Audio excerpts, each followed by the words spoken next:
سورہ احزاب اس کی دو مختصر آیتیں ہیں، آیت نمبر 45 اور 46۔ اس میں ہمارے پیارے آقا صلی اللہ تعالی علیہ وآلہ وسلم کی شانیں بیان کی گئی ہیں۔ آئیے یہ سنتے ہیں۔ چنانچہ اللہ رب العزت کا فرمان علی شان ہے، یا ایہا النبی انا ارسلناک شاہدا ومبشرا ونذیرا۔ اے غیب کی خبریں بتانے والے نبی، بے شک ہم نے تمہیں بھیجا حاضر ناظر اور خوشخبری دیتا اور ڈر سناتا، وَدَاعِيًا إِلَى اللَّهِ بِإِذْنِهِ، اور اللہ کی طرف اس کے حکم سے بلاتا، وَسِرَاجًا مُنِيرًا، اور چمکا دینے والا آفتاب۔ سبحان اللہ۔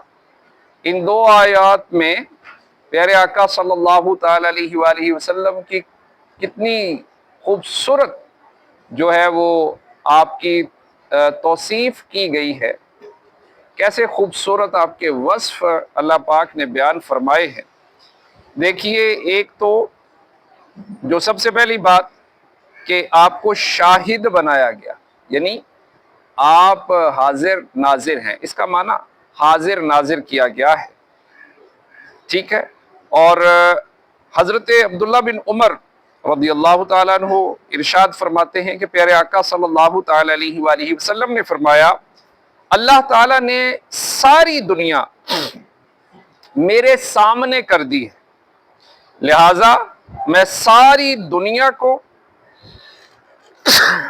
اور جو کچھ دنیا میں قیامت تک ہونے والا ہے سب کا سب یوں دیکھ رہا ہوں جیسے اس ہاتھ کی ہتھیلی کو دیکھ رہا ہوں۔ تو یہاں سے یہ بات واضح ہو گئی کہ آپ حاضر و ناظر ہیں۔ اس کے علاوہ آپ کو فرمایا گیا مبشرہ اور نذیرہ، مطلب خوشخبری دینے والا اور ڈر سنانے والا۔ یہ دو وصف ہیں جو نبی پاک صلی اللہ تعالی علیہ وسلم کے اللہ پاک نے یہاں بیان فرمائے کہ آپ ایمانداروں کو جنت کی خوشخبری دینے والے اور کافروں کو جہنم کے عذاب کا ڈر سنانے والے۔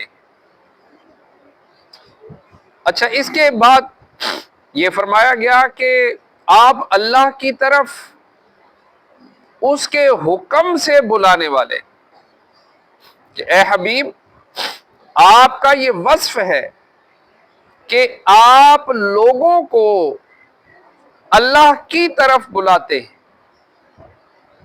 اور اس کے بعد آپ کو سراجا منیرا کہا گیا۔ یہ سراج کہتے ہیں سورج کو، منیرا چمکا دینے والا۔ یہاں پیارے آقا صلی اللہ تعالی علیہ وسلم کا بڑے خوبصورت انداز سے یہ وصف بیان کیا گیا، یعنی اللہ تعالیٰ نے آپ کو چمکا دینے والا آفتاب بنایا۔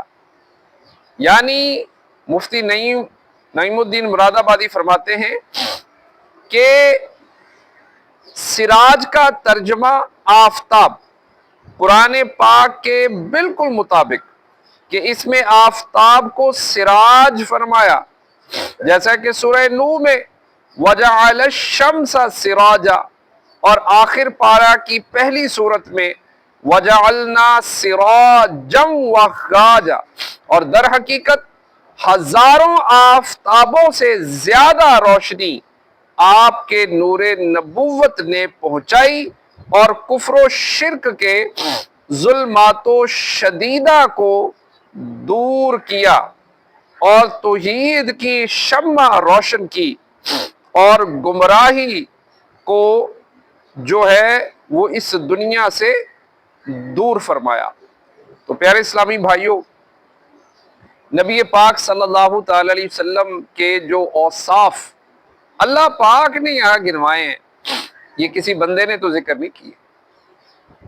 اب یہ دیکھیے کہ اللہ تعالیٰ اپنے حبیب کے کیسے کیسے وصف اور کیسے کیسے خوبصورت انداز سے اللہ پاک اپنے حبیب کے وصف بیان فرماتا ہے۔ ان دو آیتوں میں آپ نے دیکھ لیا کہ کیسا خوبصورت انداز سے پیارے آقا صلی اللہ تعالی علیہ وسلم کا ایک وصف نہیں بیان کیا، 5 وصف بیان فرمائے ان دو آیات میں، 5 وصف۔ اگر کوئی بندہ کسی بندے کی تعریف کرے تو بندہ بندے کی تعریف کرتا ہے تو لوگ سننے والے سمجھتے ہیں ہاں یار یہ بندے اس کی تعریف کر رہے ہیں، یہ بندہ اچھا ہے۔ اور جب پوری کائنات کا خالق تعریف کرے تو پھر ذرا آپ اندازہ کیجئے کہ اس ہستی کی شان کا عالم کیا ہوگا۔ تو اللہ پاک ہمیں اپنے پیارے حبیب، ہمارے پیارے آقا صلی اللہ تعالی علیہ وآلہ وسلم، ان کے پیاری پیاری سیرت کو ہمیں اپنانے کی سعادت نصیب فرمائے۔